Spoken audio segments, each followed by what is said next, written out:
Good morning all. Welcome to the second lecture of Module 5 for the course ME368 Marketing Management. And in this lecture, we'll be discussing two other tools that are used in the marketing communication process. So we'll be discussing the tool called personal selling and direct marketing. So we'll start off with the very first tool called personal selling. Now, personal selling is a method wherein the sales personnel of the company, that is an organization's representative, they directly approach the prospective customers. And this particular approach is made to inform the consumers about the goods and services that they are dealing in or that they offer to the consumers. Now, this direct approach can be either face to face via mails, texts, calls, etc. So this is a method wherein the sales personnel of the organization, that is the organization's representative itself, approaches the prospective customer directly. So the interaction is directly between the organization and the consumers. An example for personal selling is a case of door-to-door sales, and this is generally seen in the case of high value products which are not deemed to be of very great use to the consumers. For example, you can take the case of ME products. Now these products are generally quite expensive than other comparable products in the market, but they place their product as as much more premium version of the products that are available in the market. And they use a tool called personal selling, where their sales personnel, company's representative itself, directly approaches the consumers and inform the consumers about the goods and services that they are offering to them. Now, the emphasis in personal selling is on developing permanent and lasting relationship with prospects, and it is not upon getting immediate sales. So getting an immediate sale is not the objective of personal selling. It is development of relationships, permanent and lasting relationship with potential customers.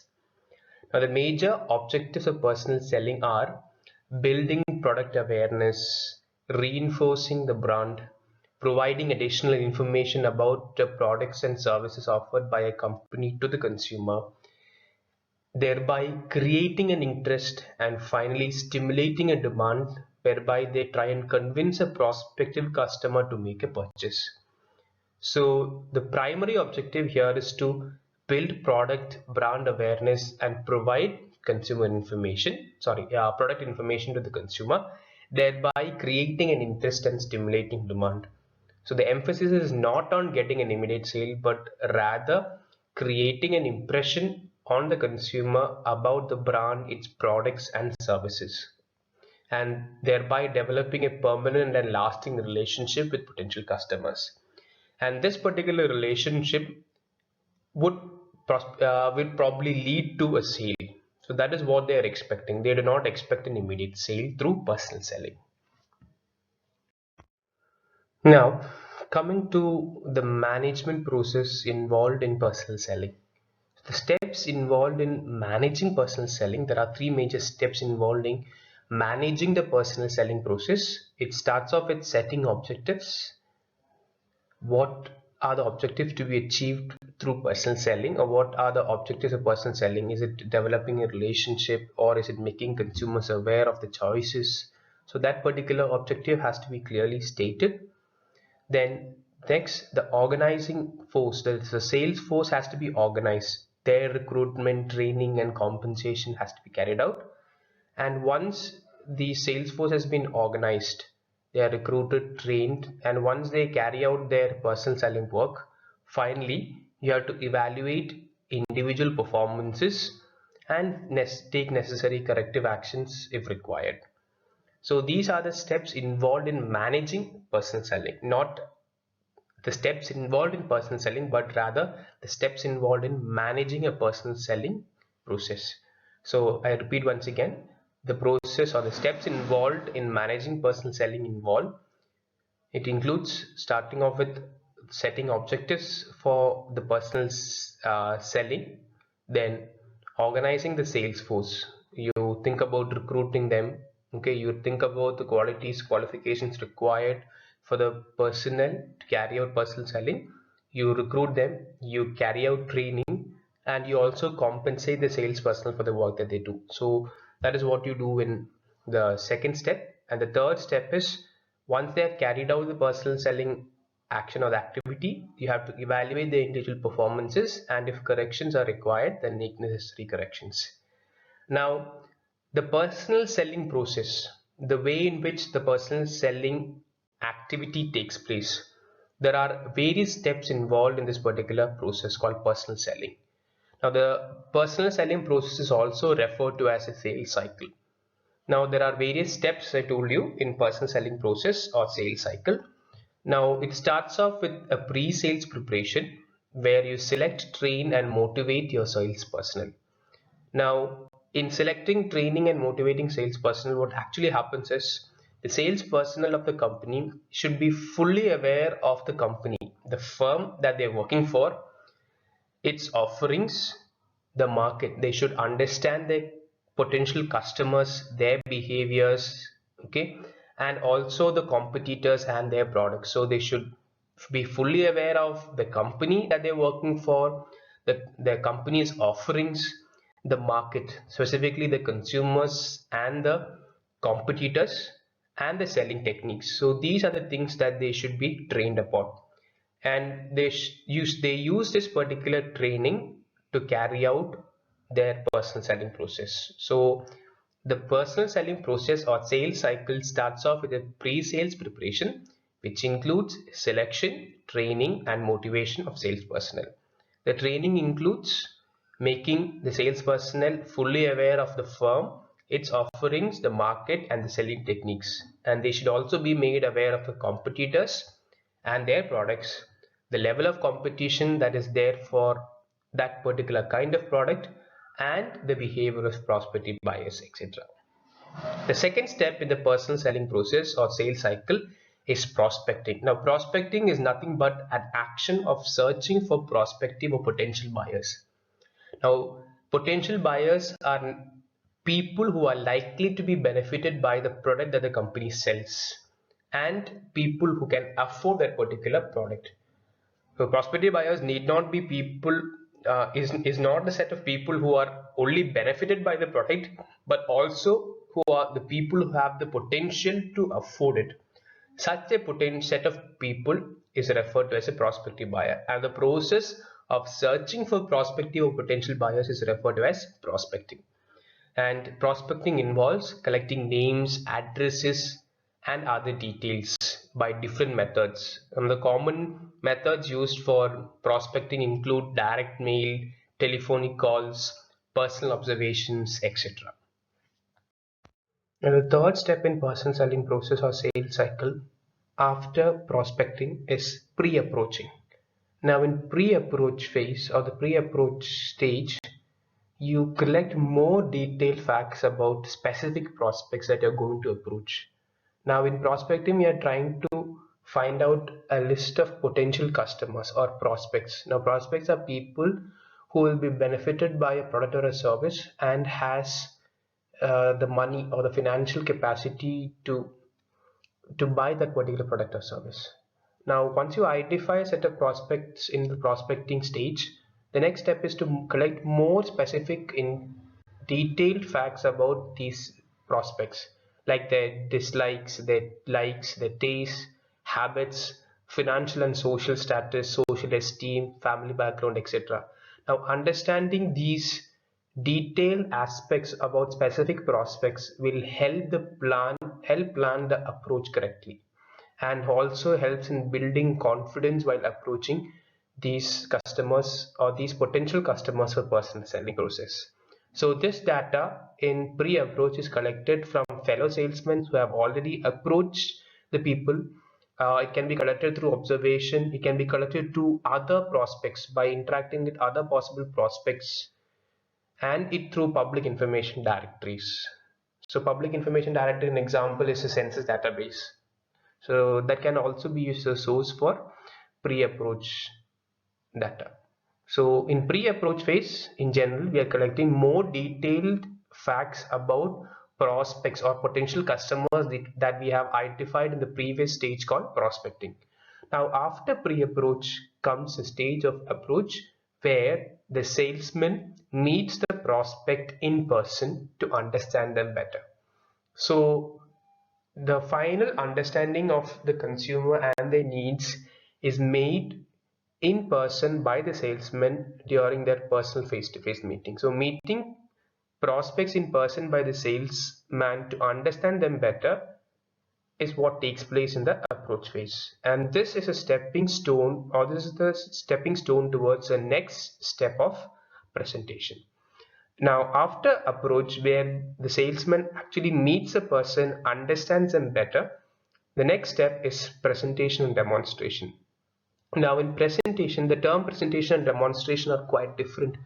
Now, presentation and demonstration generally helps in creating a good impression about a particular company's product and service, and this will lead to prospective sale of the product or service. Now, in presentation, the term presentation means the way in which the products are displayed. Now, presentation can be made via using brochures, flyers, via displaying the products using website details, etc. So in demonstration, you are basically providing proof about the quality of a product, the utility, performance, etc. by giving him a live demonstration on an actual working equipment. This basically helps to convince a customer quickly when compared to the presentation process. So presentation is basically nothing but the way in which the products are displayed, and demonstration is basically providing proof about the product quality, utility, performance, etc. by actually showing them how that particular product or service works. And this particular demonstration is what helps the customer get convinced. So the convincing aspect, that to help convince a customer about the claims made by a company, demonstrations has to be done, not just presentation. So presentation can also be done by displaying products, and it can also be done by providing brochures about the product, providing email links where they can get additional information about the product, website links where they can get additional information about the product, etc. So these are what are done generally as a part of presentation and demonstration. The next step in the personal selling process is overcoming objections. Now, once you make a presentation or a demonstration of a product or a service, there is a chance that you might feel certain resistance from the part of the prospective customer. Now, this resistance has to be gently anticipated and prevented whenever possible by basically stating facts and figures about the product that will make these kinds of anticipated resistances vanish by themselves. So overcoming sales resistance from the part of the prospective customer is a very important task. And as far as possible, as I told you earlier, the objections should be anticipated, they should be seen in advance and prevented by providing the right information. And if objections cannot be, if they cannot be anticipated, and you come across non-anticipated objections from part of the prospective customer, what you have to do is you have to listen to the objection and try and cushion its impact as far as possible. There is no point in completely denying or aggravating that particular situation, but rather it's very essential that the person involved in the personal selling process listens to the objection made by the prospective customer and cushion its impact or blow as far as possible. Now, once the objections are overcome and once you have convinced the customer about the product, the claims that you have made about the product or a service, the next step is closing. And for closing a particular deal, all the early stages are targeted. All the early stages have to be completed successfully.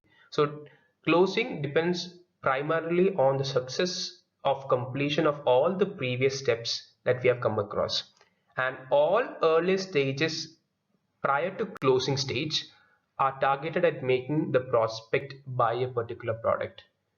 So as far as possible, you have to try and close a deal as soon as possible.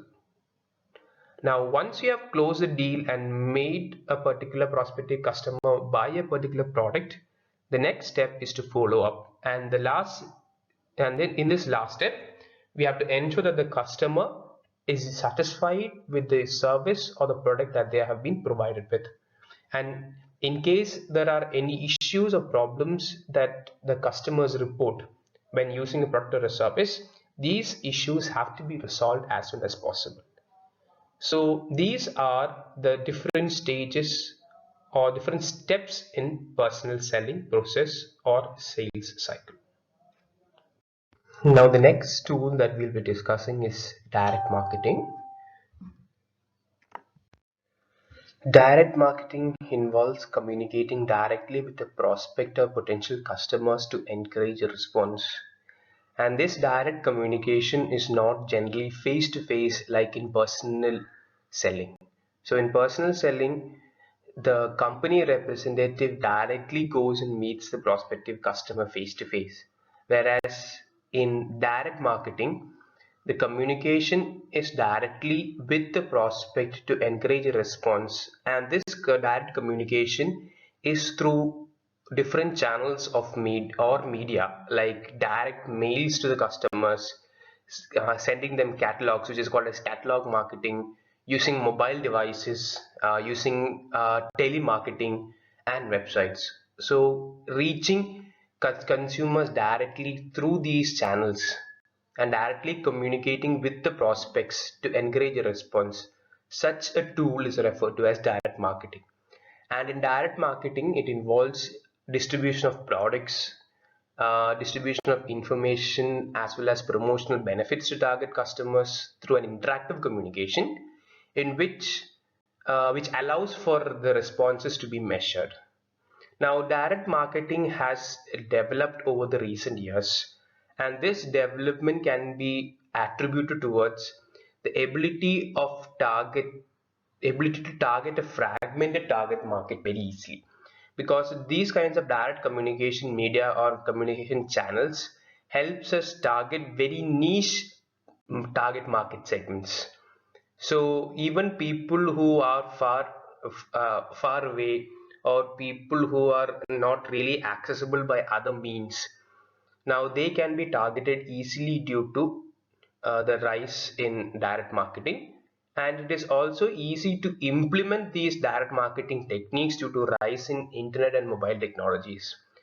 And finally, the recent rise in direct marketing can also be attributed towards increased availability of raw data for direct marketing. So the details, the contact details regarding prospective customers and other details regarding these customers, they are easily available right now. And with the rise of internet and mobile technologies, direct marketing has seen a rapid development as a major tool for marketing communication in the recent times. Now, the benefits of using direct marketing is that it is convenient for the customer. The customer need not come out to make a purchase. He just has to sit at home, and using toll-free numbers, always open websites, etc., he can search for products, information regarding products, and even make a purchase where the product that is ordered will be delivered to his address. The next benefit is that it reduces the effort on the part of the employee. The employee can sit within his office space and then carry out marketing activities. He need not go out onto the field or go and directly meet the consumers. So this reduces the effort that is required to be put in by the marketing employees. So it's convenient to the consumers, it's convenient to the company employees, and the final and most important aspect or a most important benefit of direct marketing is that it can target specific customers. You can look into specific customers, their needs, and you can contact them directly. So these are the benefits of employing direct marketing. Now, direct marketing, it requires a database. It requires accurate information on prospective customers. And the information that is stored in the direct marketing database includes the names, addresses, the contact details of the prospective customers. It also includes the transactional information, that is the purchase information of the prospective customers. Now, the transactional information include the type of purchases made by the prospect, the frequency, the quantity, etc. Then it also includes data regarding promotional material that are sent to the consumers and the corresponding responses received from them. So these are the data that is generally stored in the direct marketing database, and it is using this database that the employees that work within the using the direct marketing tool, they communicate with the consumers. There are different types of direct marketing tools. So direct marketing can be, the very first kind of direct marketing is direct mail, where you send information to a prospective customer at his physical or his electronic address. So you either send him a postal mail or send him an email. So information you send might be information regarding special offers, product sale announcements, service reminders, etc. So these kinds of information being directly sent via physical post or via electronic post to an electronic address of a particular individual or a prospective customer is referred to as direct mail. And this can include uh, things like fax mails, emails, postal mails, or even voicemails. That's the first kind of direct marketing called direct mail. The second kind is called as telemarketing, and here you contact the prospective customers or your customers through telephone. So telemarketing requires a good call list, that is clear, correct and accurate contacts of the consumers or prospective consumers, and it also requires an effective script. So there are two types of telemarketing, where you have outbound telephone marketing and the second one is inbound toll-free telemarketing. Now an example for outbound telephone marketing is a case where you see your mobile service providers, for example BSNL, calling its customers over via telephone and say giving promotional information regarding certain recharge plans, etc. So that is an outbound telephone marketing, where the telemarketing activity is taken up by the marketing team of the company and they directly call the consumers or their prospective consumers. So such a process is called as outbound telephone marketing. Another type of telemarketing is inbound toll-free, where companies provide toll-free numbers for prospective customers or customers to call in and collect or gather information regarding whatever product that they might be interested in. So such a kind of direct marketing process is called as telemarketing, and it uses telephones. The third kind is called as mobile marketing, and this employs using short message service SMSs directly to mobile phones of prospects. So such a method is called as mobile marketing. The next method is direct response advertising, and this is a kind of advertising that appears on television as well as print media. So this is different from the conventional advertising. It is not the conventional advertising marketing communication tool. Direct response advertising is a type of direct marketing, and this is different from conventional advertising in the fact that it is designed at getting a direct response from the consumers. So the response might be in the form of a request for information, an enquiry regarding a product or a service, or it can be even an order. So when the advertisement is targeted at getting a direct response, direct and immediate response from the consumer, such a kind of advertisement is called as direct response advertising, and it is different from conventional advertising, where conventional advertising tries only to communicate information regarding a product. It does not necessarily require, or necessarily it's not aimed at getting a direct response. So direct response marketing, it's designed at getting direct responses from the consumers in the form of a request for information, an enquiry or an order. An example for direct response advertising is teleshopping. Now you have seen a lot of teleshopping channels and even certain channels broadcasting teleshopping advertisements over a period of time. Say during the morning hours on the television, certain channels opt for broadcasting teleshopping advertisements.